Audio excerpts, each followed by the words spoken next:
Senadora Simone, presidente dessa sessão, primeiro quero parabenizar a Vossa Excelência, especialmente por duas situações. Primeiro, a forma tranquila, segura e responsável com qual a Vossa Excelência conduz essa sessão e sempre fez isso, nos orgulha.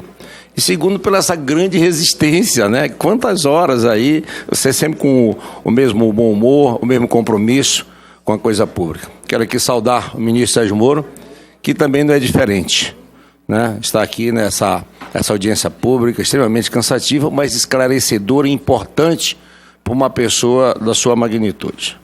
Queria dizer, ministro, que os críticos podem criticar a Vossa Excelência por diversas coisas, mas na justiça brasileira, no momento que parece que todas as luzes estavam apagadas com relação à moralidade, à ética, Vossa Excelência estabeleceu no país dois momentos. Um momento antes do Lava Jato com Sérgio Moro, da Justiça, e um outro depois. Isso é tão verdade e é tão referência que no meu estado, quando uma pessoa que comete qualquer delito é liberado, até dentro dos autos, o juiz entende, diz, mas se fosse o Moro. Então eles acham que o Moro está acima, que todos estão errando e o Moro é a referência. Então Vossa Excelência é o parâmetro, não tenha nem dúvida. Então quero lhe parabenizar por isso. E outra coisa, quando você entra para ser vereador, você quer ser governador ou presidente da República. Se você entra para ser juiz, você tem que alvejar sim o Supremo, mais do que justo e correto. Corretíssimo. Cada um tem o seu momento e a sua etapa para cumprir. Então eu queria fazer essa colocação e dizer que, sem nenhuma dúvida, o Brasil tem Vossa Excelência um espelho a ser seguido no judiciário, em todos os segmentos. Eu vi aqui ainda agora um senador nosso se emocionar em dizer que tem que seguir essa linha. E muitos que hoje estão aqui é nesse sentido. E uma laranja podre não estraga todas, não. Só pode estar até servindo no governo que amanhã vai cometer esse ou aquele erro, porque o governo é muito robusto. Mas isso não quer dizer que o ministro Moro está envolvido nisso. Esse Senado tem políticos de toda ordem. Ladrão, ex-ladrão, e nem todos são. Nem todos são. E nós estamos sentando a vez lado a lado. Ontem eu fui obrigado a sentar do lado do ex-senador, o maior ladrão desse país. Imagina, num momento difícil. Essa é a vida. É uma das perguntas que eu ia fazer, mas o Messias me poupou, graças a Deus. Vou às 3 perguntas para Vossa Excelência. Primeiro, ministro Sérgio Moro. Segundo o que foi noticiado nos jornais, os hackers invadiram e violaram conversas pessoais de um ministro, que é Vossa Excelência, um ex-procurador-geral da República e 10 membros do Ministério Público, especialmente os ligados à força-tarefa do Lava Jato. Uma invasão aos dados pessoais de autoridades do mais alto e elevado nível da República coloca em xeque a própria segurança nacional, à medida que coloca as mais relevantes instituições do país refém dos interesses políticos a um grupo criminoso. Digo isto e pergunto, gostaria de saber de Vossa Excelência, entende que esses ataques coordenados violaram a segurança nacional. Em caso positivo, quais as medidas estão sendo tomadas para preservar a segurança das autoridades e instituições envolvidas, já que Vossa Excelência é o ministro da Justiça e é de competência de Vossa Excelência? Segundo, ministro Sérgio Moro, qualquer pessoa ou instituição realmente preocupada com a justiça, ao tomar conhecimento de uma ilegalidade, deve denunciar as autoridades competentes. No presente caso, os procedimentos corretos e legal seria entregar as provas do crime para o Ministério Público ou a Polícia Federal, que são as autoridades competentes para apurar eventuais ilegalidades. Entretanto, não foi isso que vimos. Além de não entregarem às autoridades competentes, o blog tem atuado politicamente, soltando as matérias lentamente com a clara finalidade de comprometer a Operação Lava Jato e, consequentemente, derrubar o ministro da Justiça. Diante da atuação política do blog e do meio ilegal que obtiveram as conversas, Vossa Excelência acredita que a operação está em crise? Os ataques são suficientes para desfazer os avanços obtidos nos últimos anos no combate à corrupção? Como se houver a Operação Lava Jato após esses ataques? E já concluindo, senhor presidente, eu não vou usar a réplica, tá? Me dê esse outro minutinho.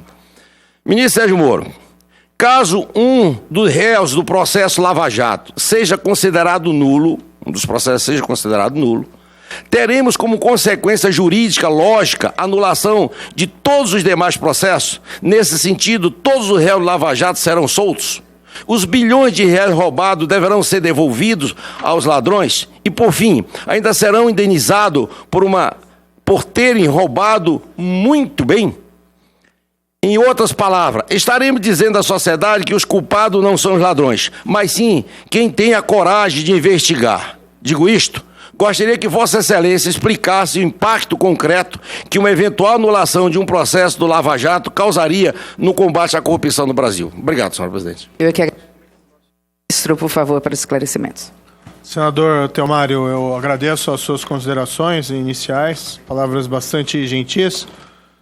O meu aparelho celular, apesar de ter sofrido uma tentativa, ele, até onde eu tenho presente, não houve uma invasão do conteúdo. Eu provoquei de imediato a Polícia Federal, que já vinha fazendo investigações por conta da invasão dos aparelhos dos procuradores, e eles estão realizando essa apuração.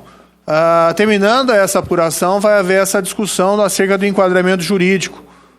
Se trata apenas do crime lá de hackeamento, uma pena muito baixa, eu acho que é uma coisa que o Senado, a Câmara vai ter que analisar no futuro, de modificar essa legislação, porque as penas são muito brandas para a severidade desses fatos, e analisar se há alguma espécie de possibilidade de enquadramento em outros tipos legais, como, por exemplo, a segurança nacional.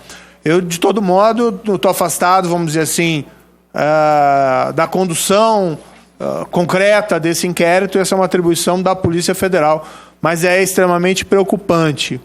Todas as autoridades têm que se preocupar em preservar melhor os seus dados. No meu caso, não houve esse acesso, até onde eu tenho, a esses aplicativos. E o que me disseram é que a forma como se procedia não havia muito como evitar a clonagem. Algo assim extremamente preocupante.